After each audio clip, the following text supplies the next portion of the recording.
1995 से लेकर 2025 तक जितनी भी प्रोग्राम और स्कीम गवर्नमेंट की चलाई गई, उसमें इस पूरे फ्लो चार्ट में ये थर्ड पार्टी ऑपरेटर बड़ी इंपॉर्टेंट है। एक ऑथेंटिकेटेड और रिसोर्सेस फुल है, जहां छोटे छोटे लोगों को इम्प्लीमेंट करके इस स्कीम के लिए दिया जाता है। इसमें 16,000 से भी ज़्यादा फेक डॉक्यूमेंट सबमिट करे गए थे, जब 1 करोड़ से भी ज़्यादा beneficiaries Indira Gandhi national old age pension scheme के लिए एलिजिबल हुई। ये अमाउंट 1100 रुपये तक का भी हुआ था।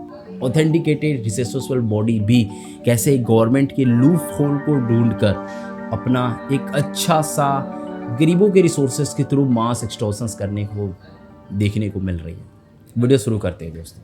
15 अगस्त 1995 को 75 रुपये पर मंथ से ये एक पेंशन स्कीम स्टार्ट हुई थी, the national old age pension scheme. ये मैप आप स्क्रीन पे देख रहे हो, जो मैंने प्रिपेयर करा है 1995 से लेके 2025 तक। इसमें कई सारे प्लान आपको देखने को मिलेंगे।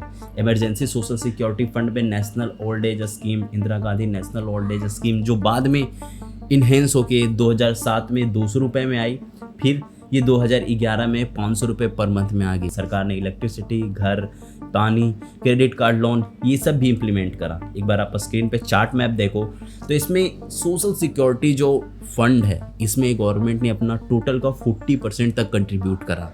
ये सबसे बड़ी बात थी, किसी भी स्टेट में ज़्यादा से ज़्यादा लोन प्रोवाइड करके और स्कीम के थ्रू स्टेट को गरीबी से बाहर निकालना। 2020 से 2023 तक का डेटा है। इसमें बेसिकली जो Indira Gandhi national old age pension scheme, इसके थ्रू 30 लाख लोगों को बेनिफिट हो रहा था, जिसमें सरकार 1000 करोड़ रुपए तक का भी फंड रिलीज की थी। स्क्रीन पे आप देख रहे हो तो 2022 से लेकर 2023 तक में 1059 करोड़ रुपए स्टेट को कंट्रीब्यूट करा जा रहा था वहाँ के लोगों को, जिसमें 29 लाख लोग बेनिफिट हो रहे थे। और आज की डेट में 2025 में बिहार स्टेट में सिर्फ सेंट्रल गवर्नमेंट और स्टेट गवर्नमेंट की कोऑर्डिनेशन के बेसिस पे 6-7 से भी ज़्यादा स्कीम्स चल रहे हैं, जिसमें एस्टिमेटेड 1 करोड़ से ज़्यादा लोग बेनिफिट ले रहे हैं। इसमें टोटल अमाउंट 1100 रुपये हो गया है 2025 में। इस पूरे प्रोसेस को कंप्लीट करने के लिए पूरा चार्ट काम करता है, स्टेट गवर्नमेंट से लेके बेनिफिशरी के अकाउंट तक। एक बार इस पूरी मैप को अगर आप समझोगे तो ये पैटर्न में आपको सेंट्रल गवर्नमेंट देखने को मिल रहा है। ये बेसिकली हमारे जॉब और जो स्कीम बनाई जाती है वो हैंड ओवर करती है। यहाँ पे हमारे फंड को रिलीज़ करा जाता है सबसे पहले,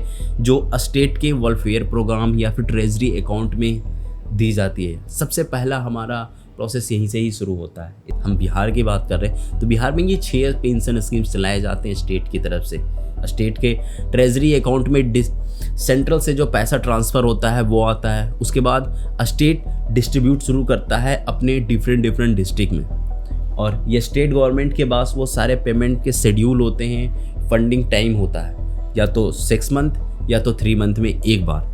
वो डिस्ट्रिक्ट में जो फंड रिलीज़ होके आती है, इसमें जो सारे स्कीम्स चल रहे होते हैं, हर एक इंडिविजुअल का खाता, इस पे नाम ऐड करना, हटाना, या फिर कौन बेनिफिशरी के लिए एलिजिबल अब होगा, उसका सारा डेटा होता है। और यहीं से वो सारे फंड रिलीज़ करे जाते हैं बेनिफिशरी के अकाउंट में। डिस्ट्रिक्ट एक मेन बॉडी है यहाँ पे, और ब्लॉक लेवल आता है। यहाँ से सारे डॉक्यूमेंट फिल ऑन करके मैनेजमेंट के पास सबमिट करी जाती है। ये मैनेजमेंट भी डिस्ट्रिक्ट से ही जाकर कनेक्ट रहता है, जो इनडायरेक्टली एलिजिबल और डिक्लेरेशंस के लिए सारे प्रोसेस को होल्ड करके रखती है। हालांकि यहाँ से बेनिफिशरी के पास सीधा अकाउंट में पैसे रिलीज़ होते हैं, लेकिन इसके बीच में पंचायत अच्छे तरीके से हेल्प करती है इस काम को कंप्लीट करने के लिए। मतलब ऐसा है कि जो गांव में अलग अलग जगह पे रहने वाले लोग हैं, जो डॉक्यूमेंट प्रोसेस फिल नहीं कर सकते, जो रिक्वायरमेंट है जो उस ब्लॉक तक नहीं आ सकते, तो इसमें अलग अलग इंडिविजुअल्स भी जाकर घरों में डॉक्यूमेंट कंप्लीट करते हैं। गवर्नमेंट के जितने भी पेपर वर्क होते हैं उसको स्किप करने के लिए यहाँ के एजेंट्स बहुत बेहतर तरीके से काम करते हैं।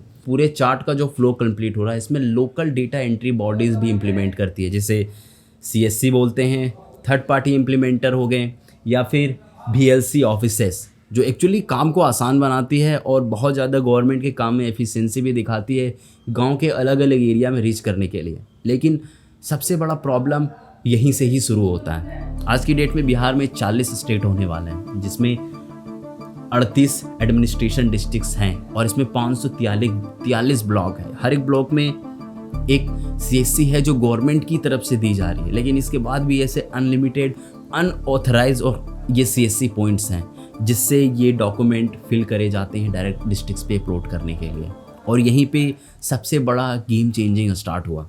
आईटी मिनिस्टर की तरफ से 2025 में जो डेटा रिलीज हुई है, इसमें 556 आईडीज सीएससी के रनिंग में है, जो अभी चल रहे हैं बिहार स्टेट के अंदर में। जब 1.1 करोड़ लोग इस जॉब के लिए एलिजिबल हुए तो नेशनल वेलफेयर डिपार्टमेंट की तरफ से इस पे जांच बैठाया गया। 17 जून 2025 को डेटा रिवील करी गई थी कि इसमें 16,000 से ज़्यादा फेक डॉक्यूमेंट ऐड करे गए। कहीं कोई लड़की जो है 15 फरवरी 1959 में डेट रखी गई है, जबकि इसका एक्चुअल बर्थ जो है 1 जनवरी 2000 को है। ये मैं नाम रिवील नहीं कर रहा हूँ, लेकिन हाँ, ये प्रोसेस को इम्प्लीमेंट करी गई थी इन छोटे छोटे लोकल ऑपरेटर्स के थ्रू, जो डिस्ट्रिक्ट्स में जाकर चेक करने के दौरान यहाँ पे देखने को मिला। ये जो पर्सन घर घर जाकर डॉक्यूमेंट चेक करते, वेरीफाई करते और कलेक्ट करते, इसके पीछे एक छोटा सा अमाउंट भी चार्ज करते। ये एक्चुअली में एलिजिबल तो नहीं है और ना ही इसे अलाउ है इस काम के लिए, लेकिन ऐसा होता है।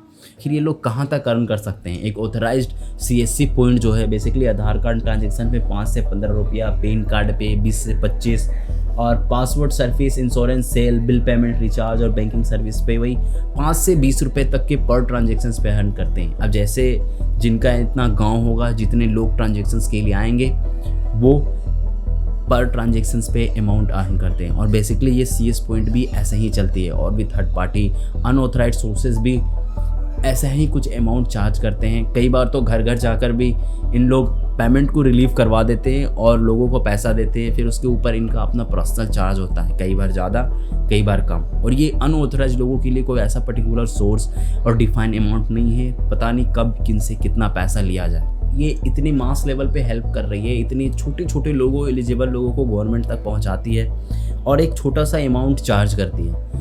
ये कहीं ना कहीं सही भी है और गलत भी है। ये हो सकता है कि गवर्नमेंट सही से रिस्ट्रिक्ट करे और ऑथराइज्ड करे और एक सटीक रूल बनाए कि जो पर ट्रांजेक्शन हो रहा है उस पर एक फिक्स अमाउंट ही होगा और उसका भी कोई रजिस्ट्रेशन नंबर और आईडी होगा, जिसके हिसाब से इस पैसे को चार्ज करा गया।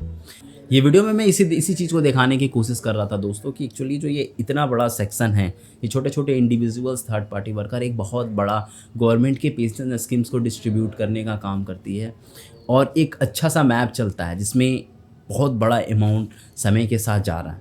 हालांकि मेरा तो ऑलमोस्ट यही कहना है कि ये जो ऑपरेटर्स काम कर रही है, अगर बहुत हाई चार्ज करते हैं तो गवर्नमेंट को इसके तरफ में सोचना चाहिए और थोड़ा सा ध्यान देना चाहिए। लेकिन अगर ऐसा जनरल चार्ज है 5-10 रुपये तो ये ठीक है। बाकी अपने कुछ पर्सनल भी है कि वो अगर चाहे तो चार्ज जितना कम ले उतना ही बेहतर है इस चीज़ को लंबे समय तक चलने देने के लिए। अभी के लिए इस टॉपिक को हम लोग यहीं पे रोकते हैं दोस्तों। आप सभी का बहुत बहुत धन्यवाद वीडियो देखने के लिए। हम लोग किसी अगले वीडियोस पे फिर मिलेंगे। Thank you.